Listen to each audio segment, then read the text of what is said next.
Assalamu alaikum wa rahmatullahi wa barakatuh. Welcome to a special educational deep dive.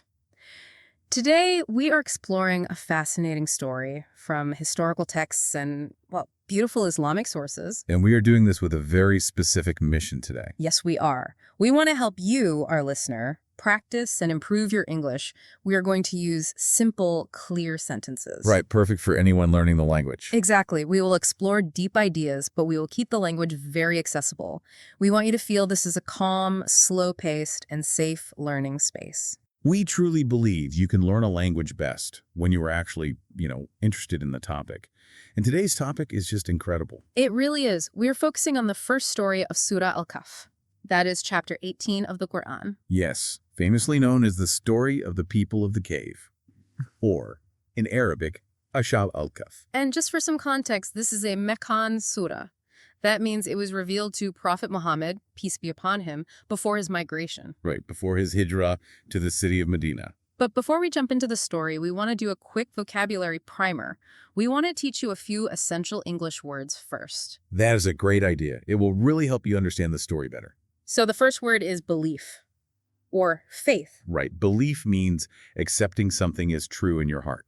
Exactly. Can you give us a simple example sentence? Sure. You could say they had strong belief in one God. Perfect. Okay, the second word we need to know is cruel. Cruel. This means someone is very harsh and unkind. They like to cause pain. Right. For example, the king was cruel to the people. Very clear. And the third word is refuge. A refuge is a safe place away from danger, like a shelter. Yes. An example would be they found refuge inside a dark cave.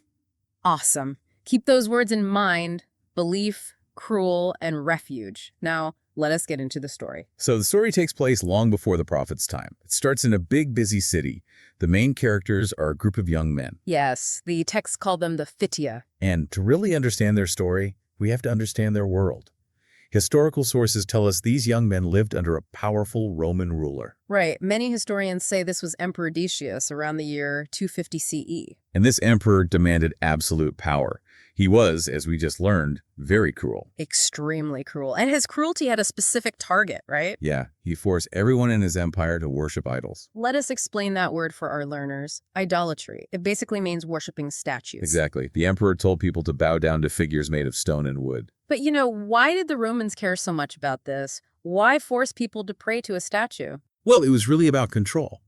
For the Roman emperor, worshiping the state gods was a test of loyalty.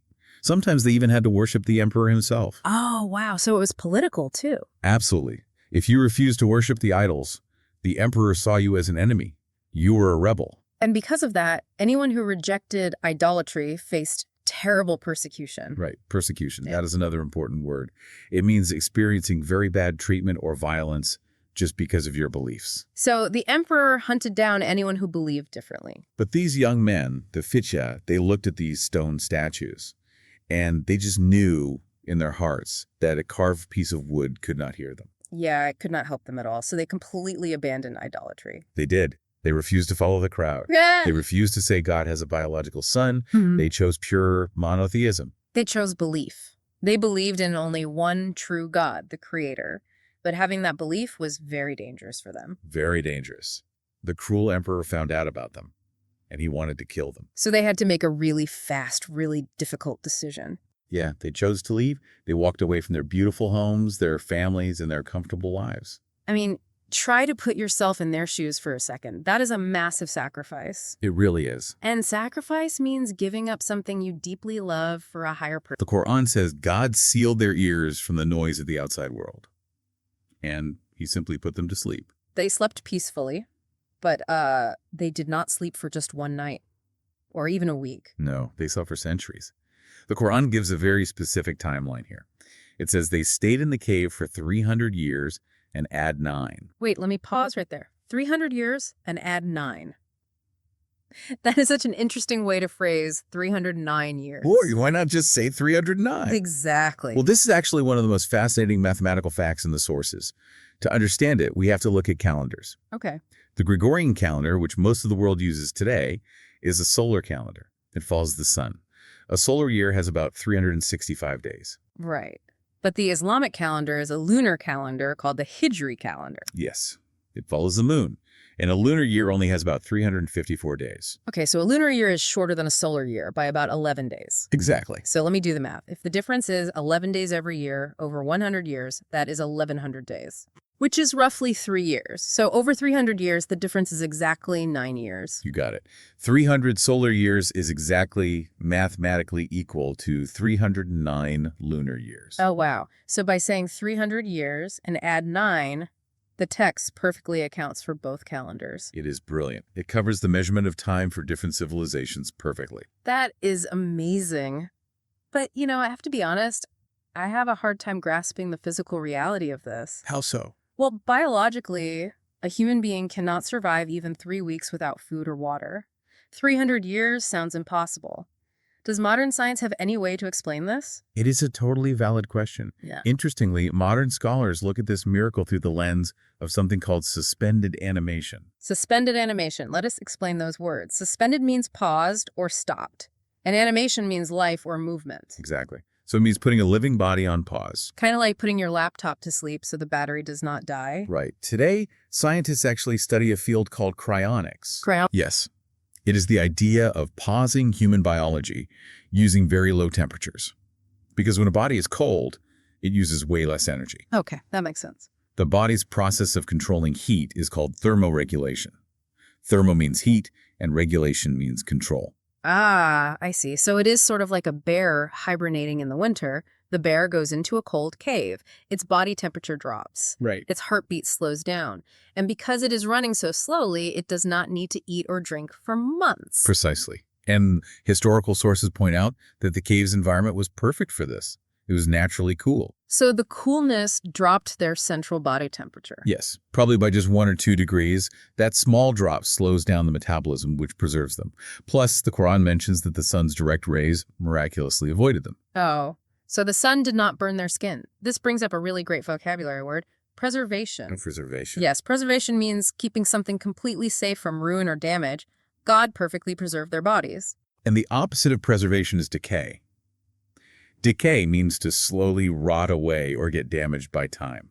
But their bodies did not decay at all. Not at all. Even their clothes did not decay.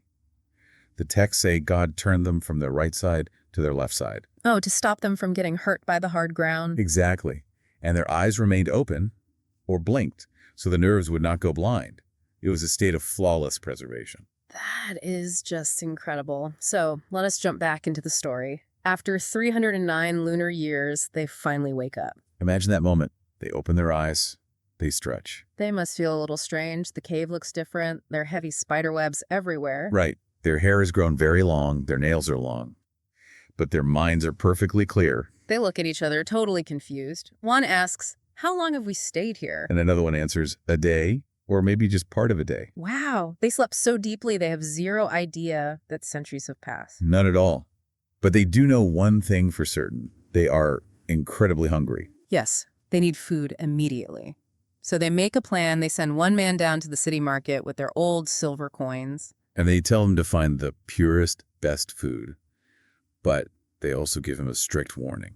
Right, because they still think Emperor Odysseus is looking for them. Exactly. So they tell him to be extremely careful and gentle. And this warning gives us a beautiful linguistic detail in the Qur'an.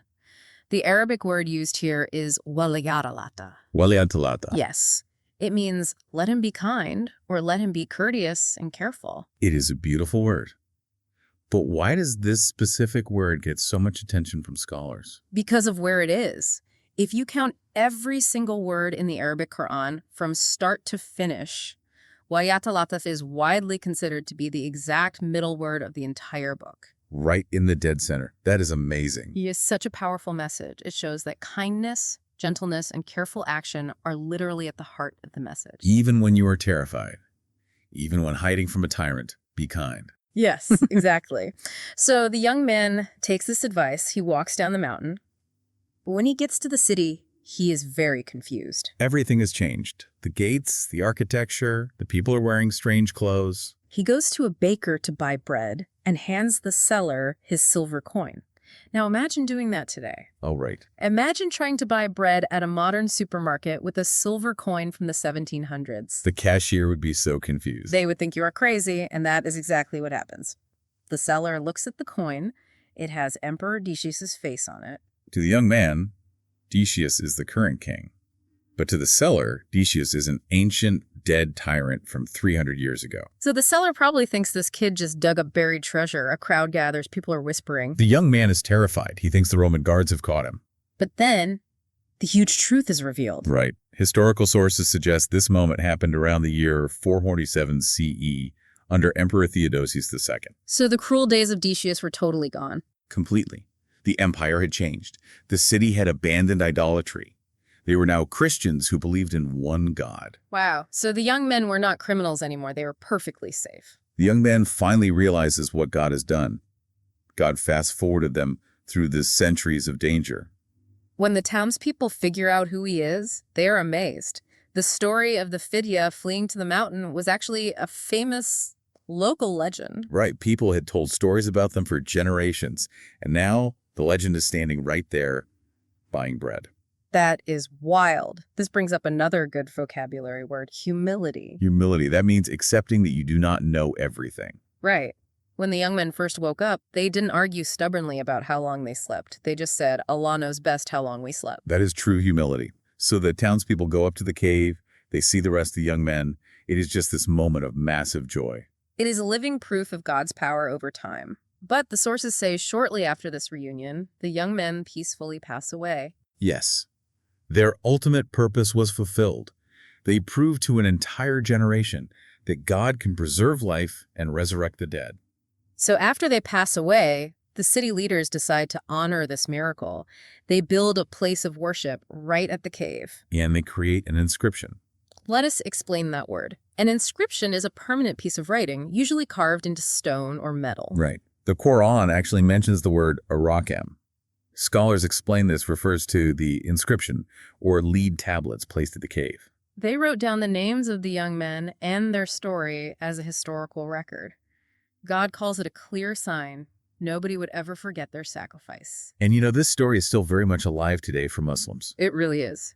There is a strong prophetic tradition encouraging Muslims to read Surah Al-Kahf every single Friday. I have always wondered about that. Why this specific chapter every week? Well, the texts explain that reading it on Friday gives a spiritual illumination. It creates a sort of metaphorical light that protects the reader until the next Friday. Oh, I see. But more specifically, it offers protection from severe trials. And a severe trial, or a heavy test of faith, is called a fitna in Arabic. Yes, fitna. Prophet Muhammad, peace be upon him, taught that memorizing the first 10 verses of this surah protects a person from the greatest fitna of all time. The trial of the Dajjal, or the Antichrist. Right. The Dajjal represents the ultimate deception. So the story of the cave is like a survival guide for deception. When the world goes crazy, seek refuge in God, keep your beliefs strong, and just detach from the madness. Exactly. I want to point out one more brilliant lesson from the start of the surah. Before the story even begins, Allah uses a specific word to describe Prophet Muhammad. He calls him his abd. Abd translates to slave or servant. Now, to an English learner, the word servant might sound negative. It sounds like someone with no freedom. Right, like someone forced to do hard labor. But in Islam, being an abd, a servant to Allah, is the highest honor a human being can possibly achieve. Why is that? Because humans are always serving something. Some serve money, some serve power, or the opinions of society. That is very true. When you become a servant to God, you free yourself from serving the world. It shows complete trust and reliance on the Creator. Just like the young men in the cave. They were true servants of God. Exactly. They trusted him, so God protected them completely. The whole story is really about trust. They had no grand plan. They did not know how God would save them. They just knew he would. And the result was breathtaking. No matter how difficult things get, trusting in truth brings miraculous protection. Time itself obeys God. The sun obeys God. The human body obeys God. Let us take a quiet moment now for a short reflection and a simple prayer, a dua for you, our listener. Oh Allah, give us strong faith. Help us stay firm when times are difficult. Protect us, just as you protected the people of the cave. Ameen. We really believe that knowledge is most valuable when we understand it clearly and apply it. We covered a lot of ground today. We learned powerful English words like belief, refuge, sacrifice, persecution, and cruel. We also explored preservation and humility. We hope these simple explanations helped you deeply understand this amazing story. Thank you so much for sharing your time and joining this language journey with us. Remember to practice using these new words. Yes, try using them in your own sentences today. Before we say goodbye, I want to leave you with one final incredible thought. We talked a lot about ancient history today, but did you know this is a real physical place you can still visit? It is true. Historians and archaeologists have identified a site in the village of Al-Rajib, that is in the modern country of Jordan. Yes, and it is heavily researched. It is widely believed to be the actual cave of the Seven Sleepers. And the most amazing part is what archaeologists found inside. Right, and inside the cave, there are 7 stone sarcophagi. A sarcophagus is a heavy stone box used for burials in ancient times. And carved right into the stone walls, you can see ancient Byzantine Christian symbols right next to Islamic Quranic inscriptions. Just resting next to each other. It is a deeply moving sight. Impartially speaking, while locations are sometimes debated, the reality of this specific cave is profound. Even right now, thousands of visitors travel there. Both Christians and Muslims go to pray and reflect. The unifying power of this single story is an undeniable fact. One miraculous event about young men seeking refuge has united different eras, calendars, and entirely different religions across thousands of years. It really is something to think about today. A single act of pure faith, hidden away in a dark cave, still brings humanity together in the light today. Assalamu alaikum wa rahmatullahi wa barakatuh.